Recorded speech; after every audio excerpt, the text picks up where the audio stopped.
Hello students, last video में हमने structure of enzymes के बारे में पढ़ा। आज हम मोड ऑफ एंजाइम एक्शन के बारे में पढ़ेंगे कि एंजाइम किस तरह अपनी रिएक्टिविटी करता है, किस तरह अपना रिएक्शन देता है। तो मोड ऑफ एंजाइम एक्शन में हम यहाँ पर दो चीजें देखते हैं कि एंजाइम सबस्ट्रेट से कॉम्प्लेक्स कैसे बनाता है और इस कॉम्प्लेक्स से क्या चीजें जो एक्टाइवेशन एनर्जी है वो किस तरह से लो होती है। तो आज हम हमारा वीडियो में एंजाइम एक्शन या एंजाइम की जो मैकेनिज्म है उस मैकेनिज्म के बारे में पढ़ेंगे। तो नेक्स्ट हम स्टार्ट करते हैं मोड ऑफ एंजाइम एक्शन। तो सबसे पहले हम इस एंजाइम एक्शन की जो देखें तो हम ये जानते हैं कि enzyme action depend on nature of enzyme और नेचर ऑफ एंजाइम और सबस्ट्रेट। किस पर डिपेंड होता है कि एंजाइम और सबस्ट्रेट का जो नेचर है वो किस तरह का है, इस पर डिपेंड करता है। अब हम बात करते हैं कि अगर सबसे पहले एंजाइम एक्शन की बात करें तो हमारे पास दो रिएक्शन आती हैं कि किस तरह एंजाइम और सबस्ट्रेट आपस में मिले और किस तरह प्रोडक्ट बनाए। तो यहाँ जो दो मेन प्रोसेस है, पहला प्रोसेस हमारा ये रहेगा कि formation of enzyme substrate complex. क्या रहेगा? Enzyme substrate complex. और सेकंड हमारा रहेगा कि एंजाइम सबस्ट्रेट कॉम्प्लेक्स बनने के बाद जो एंजाइम्स की रिएक्शन होती है, lowering of activation energy, lowering of activation energy. ठीक है, तो हम सबसे पहले ये देखें कि एंजाइम सबस्ट्रेट कॉम्प्लेक्स कैसा होता है। हम ये जानते हैं कि कोई भी एंजाइम हर किसी सबस्ट्रेट पर वर्क नहीं कर सकता। एक स्पेसिफिक एंजाइम स्पेसिफिक सबस्ट्रेट पर ही वर्क करता है। तो एंजाइम सबस्ट्रेट कॉम्प्लेक्स बनाने के लिए सबसे पहले एंजाइम और सबस्ट्रेट के हम आपस में रिएक्शन कराते हैं। इस एंजाइम सबस्ट्रेट के रिएक्शन कराने के बाद हमारे पास एंजाइम सबस्ट्रेट कॉम्प्लेक्स बनेगा। तो सबसे पहले हमारे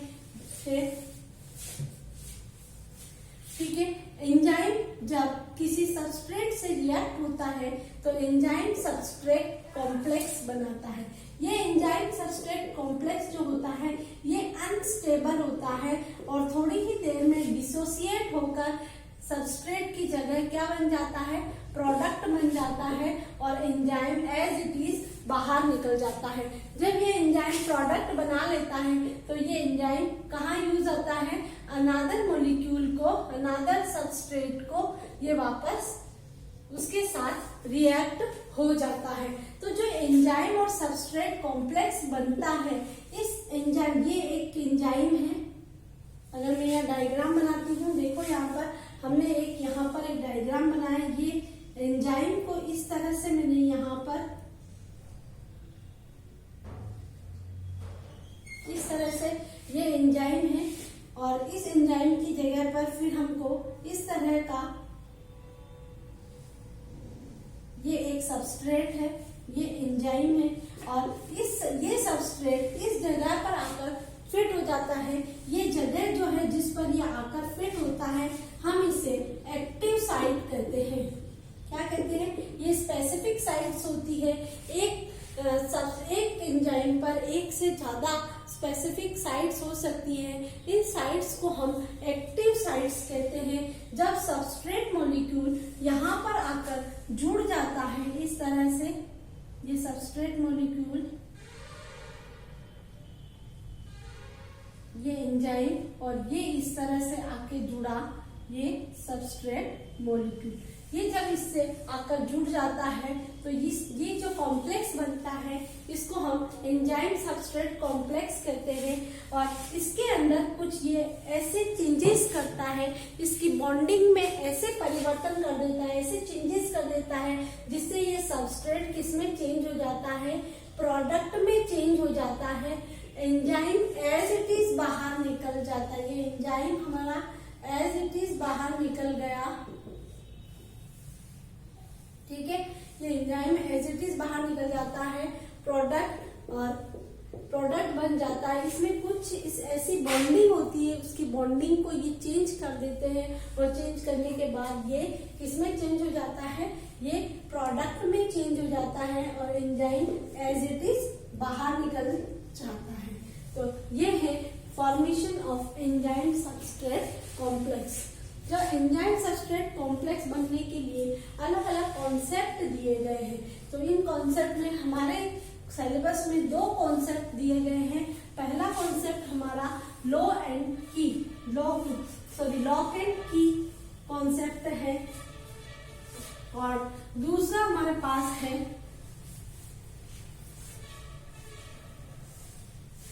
पहला हमारे पास है लॉक एंड की थ्योरी एंड सेकेंड हमारे पास है induce fit model theory. Lock and की थ्योरी, लॉक एंड की थ्योरी हम ही जानते हैं कि एक स्पेसिफिक लॉक के लिए एक स्पेसिफिक की होना जरूरी है। तो यहाँ पर भी हम अगर लॉक को हम सबस्ट्रेट मान लें और की को अगर हम एंजाइम मान लेते हैं तो एक स्पेसिफिक सबस्ट्रेट के लिए एक स्पेसिफिक एंजाइम जो लगता है उसमें एक जिस तरह से हम कहते हैं कि एक लॉक के अंदर स्पेसिफिक की ही फिट होती है और ताकि वह उसी को खोल पाती है, वैसे ही किसी भी सबस्ट्रेट मॉलिक्यूल के लिए स्पेसिफिक एंजाइम्स होते हैं, वो उसी के साथ फिट होते हैं और उन्हीं के साथ रिएक्ट होते हैं। और जैसे अगर हम माने कि मैंने यहाँ पर एक एग्जांपल बताया है, ये इस तरह का एक हमने लॉक ले लिया और लॉक लेने के बाद ये लॉक का मतलब ये सबस्ट्रेट है और अगर हम इसकी चाबी बनाना चाहें तो हम इस तरह इसकी चाबी बना लेते हैं। ये चाबी जो है, ये की जो है इसी के अंदर फिट होगी और इसके साथ ये कॉम्प्लेक्स बनाएगी, कॉम्प्लेक्स लॉक एंड की कॉम्प्लेक्स बनाएगी। और जब इनमें ये चेंजेस होंगे, ये जो इनकी जो एक्टिव साइट्स होते हैं वो एक दूसरे के कॉम्पेटिबल होते हैं या कॉम्प्लीमेंट्री होते हैं, जिसके कारण ये इसी के अंदर फिट होता है। और लॉक एंड की थ्योरी जो दी वो एमिल फिशर ने प्रपोज की थी। एमिल फिशर ने प्रपोज किया और उन्होंने ये बताया कि एंजाइम्स जो होते हैं जिनकी जो एक्टिव साइड है, एक्टिव साइड्स जो है वो क्या होती है, रिजिड होती है, रिजिड और नॉन फ्लेक्सिबल होती है। वो इसी तरह की उसकी बनी हुई होती है। जब तो एक जिस तरह एक स्पेसिफिक लॉक के लिए एक स्पेसिफिक की होती है, वैसे ही एक स्पेसिफिक सबस्ट्रेट के लिए एक स्पेसिफिक एंजाइम या किसी एंजाइम के लिए स्पेसिफिक सबस्ट्रेट होना जरूरी है। तो लॉक एंड की में जो एंजाइम सबस्ट्रेट कॉम्प्लेक्स बनता है, उसके बाद इसका जो प्रोडक्ट बनता है, ये प्रोडक्ट उसी के बराबर हो। नेक्स्ट जो थ्योरी दी गई थी वो है इंड्यूस फिट थ्योरी।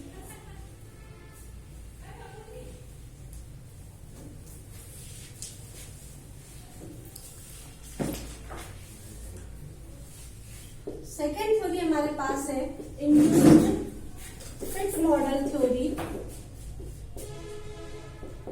इस थ्योरी में कॉशलैंड ने इसको प्रपोज किया था। कॉशलैंड ने इसको प्रपोज किया था। कॉशलैंड ने ये कहा कि यहाँ पर जब एंजाइम के पास इस तरह की जो एक्टिव साइट्स होती है, ये एक्टिव साइट न तो रिजिड होती है, ये क्या होती है, फ्लेक्सिबल साइट होती है। और इस फ्लेक्सिबल साइट के कारण जब कोई सबस्ट्रेट मॉलिक्यूल इसके पास आता है, ये कोई फिक्स नहीं है अगर इस तरह की है, और सबस्ट्रेट मॉलिक्यूल अगर इस तरह का है, तो जब सबस्ट्रेट मॉलिक्यूल इसके पास आता है तो ये अपने आप इसके कॉम्प्लीमेंट्री हो जाती है, यानी ये क्या होती है, इसके फ्लेक्सिबल होती है। जब भी कोई सबस्ट्रेट इसके पास आता है, ये अपनी स्ट्रक्चर में चेंजेस कर लेता है और चेंजेस करने के बाद ये उसके जैसा हो जाता है। तो इस तरह कॉशलैंड ने लॉकेट की जो थ्योरी थी उसको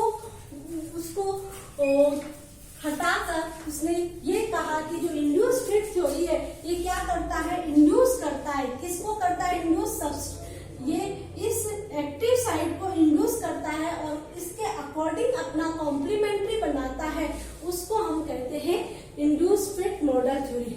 अगेन रिपीट कर रही हूँ, इंड्यूस फिट थ्योरी जो है कोशलैंड ने प्रपोज की थी।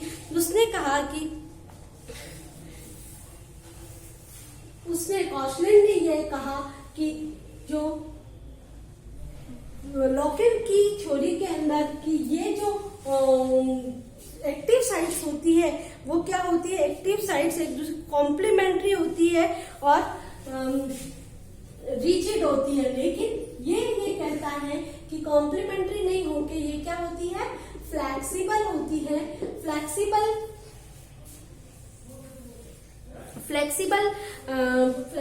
होती है। तो इसके अंदर जब हम ये देखते हैं कि ये जो साइट्स है, अगर ये इस तरह की साइट है, ये कोई एंजाइम है और ये इस तरह की साइट्स अगर इसके ऊपर प्रेजेंट है, तो जब सबस्ट्रेट मॉलिक्यूल, जैसे मैं मान लो इस तरह का सबस्ट्रेट मॉलिक्यूल जब इसके पास आता है तो ये साइट जो है फ्लेक्सिबल होने के कारण ये इसके जैसी हो जाती है और इसके अंदर अटैच हो जाता है।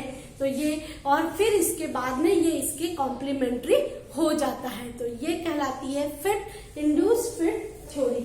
नेक्स्ट आती है आपके पास ये दो थ्योरी प्रेजेंट की formation of enzyme substrate complex के लिए। अब हमारे पास दूसरा पॉइंट आता है लॉरिंग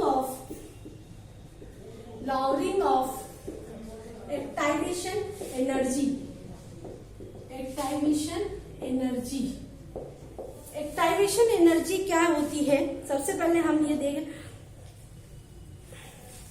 किसी भी रिएक्शन को इनिशिएशन करने के लिए, उसको शुरू करने के लिए इनिशिएशन ऑफ रिएक्शन जिस एनर्जी की जरूरत रहती है हम उसे क्या कहते हैं, एक्टाइवेशन एनर्जी कहते हैं। Activation energy is the energy where the reaction to initiate the reaction. ठीक है, किसी भी रिएक्शन को शुरू करने के लिए जिस एनर्जी की जरूरत रहती है उसे हम एक्टाइवेशन एनर्जी कहते हैं। अपने ग्राफ से इसको समझ सकते हैं। अगर मैं यहाँ पर ग्राफ बनाऊं, यहाँ रेट ऑफ रिएक्शन, ये हमारा सबस्ट्रेट मॉलिक्यूल मोस्टली जब हम इसको शुरू करते हैं इस रिएक्शन को, और यहाँ पर लिख देते हम पोटेंशियल एनर्जी। अगर हम इस रिएक्शन को स्टार्ट करते हैं विदाउट एनी एंजाइम, रिएक्शन जब प्रोडक्ट में चेंज होती है, इसका ग्राफ यहाँ ये बन रहा है प्रोडक्ट। लेकिन अगर हम एंजाइम का यूज करते हैं तो ये जो एक्टाइवेशन एनर्जी है ये बहुत ही कम हो जाती है। तो हमारे पास ये ग्राफ जो है ये विद एंजाइम और ये कहलाता है विदाउट एंजाइम।